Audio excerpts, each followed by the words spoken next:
आप सभी को मेरा नमस्कार। मैं हूं डॉक्टर ललिता। आज हम इस वीडियो में प्लेटो के शिक्षा सिद्धांत, उसकी विशेषताएं एवं आलोचनाओं के बारे में जानेंगे।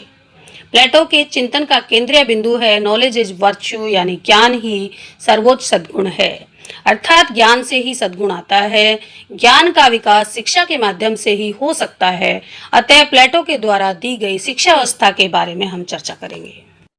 प्लेटो के अनुसार शिक्षा सामाजिक सदाचरण का मार्ग है। सामाजिक सफलता की कुंजी ही नहीं वरन सत्य को खोज निकालने का मार्ग है। शिक्षा एक ऐसी सामाजिक व्यवस्था है जो व्यक्ति को समाज निर्माण हेतु प्रशिक्षित करती है। प्लेटो के अनुसार शिक्षा मानसिक व्याधियों से मुक्त होने का मानसिक उपचार है। एक आदर्श राज्य नागरिकों के श्रेष्ठ चरित्र पर ही स्थिर रह सकता है और नागरिकों के चरित्र का निर्माण करने का कार्य शिक्षा द्वारा ही संभव है। प्लेटो के समय में दो प्रकार की शिक्षा पद्धति प्रचलित थी, एथेंस की शिक्षा पद्धति और स्पार्टा की शिक्षा पद्धति।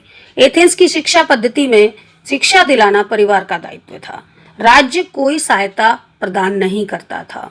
इसमें 3 स्तर की शिक्षा दी जाती थी। प्राथमिक शिक्षा जो 6 से 14 वर्ष तक दी जाती थी, जिसमें पढ़ना, लिखना, साहित्य, संगीत और व्यायाम की शिक्षा दी जाती थी। इसके बाद माध्यमिक शिक्षा जो 14 वर्ष से 18 वर्ष तक चलती थी, जिसमें अलंकार शास्त्र, भाषण व राजनीतिक जीवन का प्रशिक्षण दिया जाता था।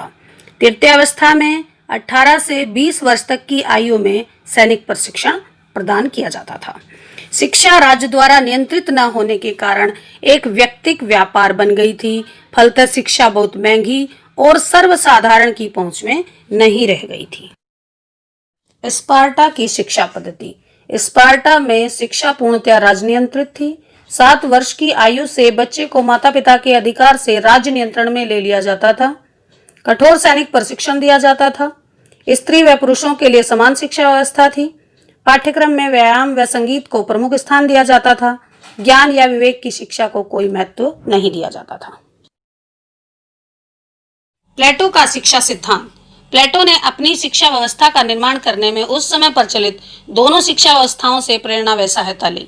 एथेंस व स्पार्टा की शिक्षा व्यवस्थाओं का समन्वय कर एक ऐसी शिक्षा पद्धति तैयार की जो व्यक्ति को एक तरफ ज्ञान अर्थात अपने कर्तव्य के प्रति उत्तरदायी और दूसरी तरफ समाज के प्रति उत्तरदायित्व से परिचित और अनुशासनबद्ध ढंग से निर्वाह करने वाला बना सके। रिपब्लिक में उल्लिखित शिक्षा योजना से रूसो इतना प्रभावित हुआ कि उसने रिपब्लिक को राजनीति शास्त्र पर लिखित नहीं, शिक्षा पर लिखित सर्वश्रेष्ठ ग्रंथ कहा है। प्लेटो अपनी शिक्षा योजना को 2 भागों में बांटते हैं। प्रारंभिक शिक्षा जो 6 वर्ष से 20 वर्ष तक की आयु तक सभी वर्गों के लिए समान व अनिवार्य थी। शिक्षा का उद्देश्य भावनाओं और संवेगों को नियंत्रित कर विद्यार्थी का चरित्र निर्माण करना है। व्यायाम और संगीत की शिक्षा उस समय दी जाती थी। व्यायाम केवल शारीरिक कसरत नहीं बल्कि ऐसे शरीर का निर्माण करना जिसमें स्वस्थ व शुद्ध मन तथा साहस भी हो, जिसमें पूर्ण शारीरिक विकास, सहिष्णुता, साहस, धैर्य, वीरता के साथ चारित्रिक विकास पर भी बल दिया है। संगीत का व्यापक अर्थ कला और साहित्य की शिक्षा से होता है। संगीत मनुष्य की भावनाओं व मस्तिष्क को जगाता है। चरित्र पर बुरा प्रभाव डालने वाली कला व साहित्य पर राज्य का प्रतिबंध या सेंसरशिप है। 18 से 20 वर्ष तक सैनिक शिक्षा दी जाती है।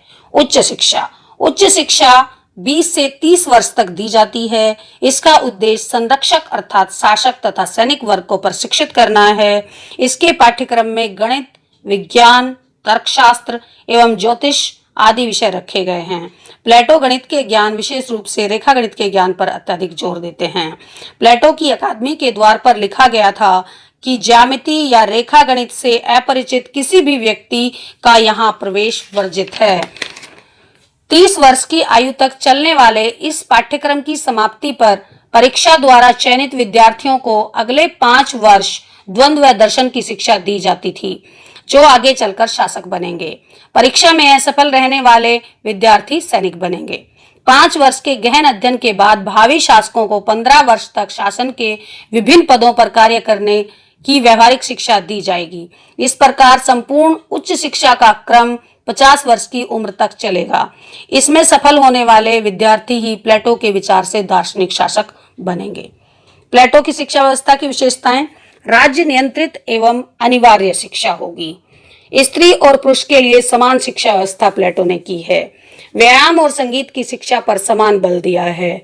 शिक्षा का उद्देश्य व्यक्ति को नैतिक व सद्गुणी बनाना है। शिक्षा आदर्श राज्य की स्थापना का एक सकारात्मक साधन है। शिक्षा एक अनवरत चलने वाला क्रम, सैद्धांतिक व व्यवहारिक शिक्षा दोनों साथ साथ चलनी है। शासकों के प्रशिक्षण पर बल यानी दार्शनिक शासक के प्रशिक्षण पर प्लेटो अत्यधिक बल देते हैं। प्लेटो की शिक्षा व्यवस्था की कुछ आलोचनाएं भी की जाती हैं, जैसे उत्पादक वर्ग की शिक्षा पर प्लेटो ने विशेष बल नहीं दिया है, बल्कि प्लेटो की शिक्षा व्यवस्था केवल संरक्षकों और शासकों के लिए ही है।